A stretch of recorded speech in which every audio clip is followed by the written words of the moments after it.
That's a very intricate question. Good question. So I was holding my hair like this and I was like, "Hi, George!"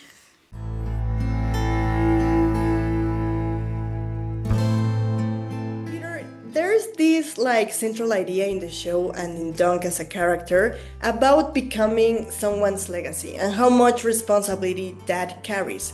So Dunk is Sir Arlan's legacy. So I would like to know, how did you connect with that weight, with the idea of having to live up to someone else's example?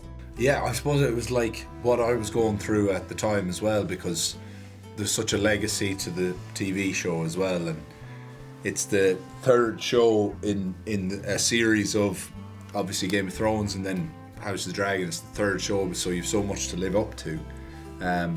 So I was kind of trying to use that energy to sort of portray Dunk's sort of feeling of how much he had to live up to Sir Arlan. Definitely, I think it helped for sure. Finn, Aerion is a prince who believes himself to be above others, above rules, and even above basic humanity.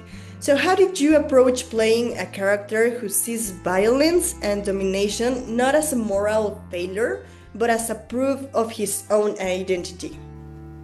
That's a very intricate question. Good question. Yeah, I think the kind of approach I had to it was maybe slightly too sympathetic. I don't believe monsters like Aerion are born. I believe they're made. I think his kind of cruelty, his need for violence and pain he's obviously trying to kind of fill some sort of gap in his heart, maybe. And maybe you could look at the whole Targaryen dynasty to come before him, maybe you could look at his father. But I think he's really just trying to impress somebody. And I think this series happens at a time where the Targaryen house is not quite where they should be in terms of power. Power is now much more up for grabs, and yeah, I think that's interesting. I think he's trying to show people again who the Targaryens are. Dexter X says that hope belongs to all who invoke it. Considering his background, who he is and how he wants to understand the world, why do you think hope is such a radical idea in a world as harsh and cyclical as Westeros? Probably because if you don't have hope and you don't believe in yourself, you're never gonna get anywhere. Like I think if you don't ask the question, it could be anything. If you're too nervous to ask for the bill in your restaurant with your parents, then you'll never get there. And if you, whatever it is, you should always have hope, and you always believe in yourself, no matter what the situation you can be in. There's millions of people who went for this role, and I had hope, and I believed in myself, and I got the role. Yeah. And there's millions of people who went for Dunk's role. Yeah, I'd say, yeah. Yeah, and he got it. I didn't have much hope, but there was a little bit of hope. And you have to cling on to that, and I think it's really important. And Sean, Raymun's loyalty doesn't come from ideals or even codes, but I think comes from instinct and kindness. So in a world obsessed with honor and power and legacy, how important was it to portray goodness as something simple? Yeah, I think with Raymun, he spends a lot of time with Stefan, shackled, and he's been told what to do, and I think he carries a certain level of empathy from having them experiences with Stefan. So I feel like he understands that he doesn't like the way he's treated, the way he's spoke to, how he's handled, and I think he takes that in and kind of tells himself that he's not going to do that to anyone else type thing, and I think that's what kind of draws him to Dunk as well. I think he's not what he expects, and Dunk being the way he is, that's what draws Raymun to him, because he's got a lot of empathy and compassion.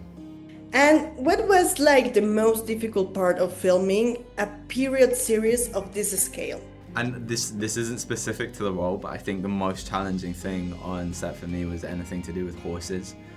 One, because I love them. I would kind of just petting my horse. I'd take it for a journey and I'd be like, where are you? Where are you going? Let's go to the green room. And then the second thing is the horses are trained within an inch of their life. So if they hear action, they just start going.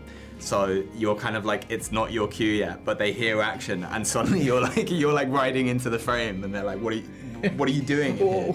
So yeah, just having to like get good at that was tricky actually. Yeah. What about you? I think one of my biggest challenges were just wrapping my head around like the size of the set, the whole place. Like I felt like I put myself under pressure to get it right.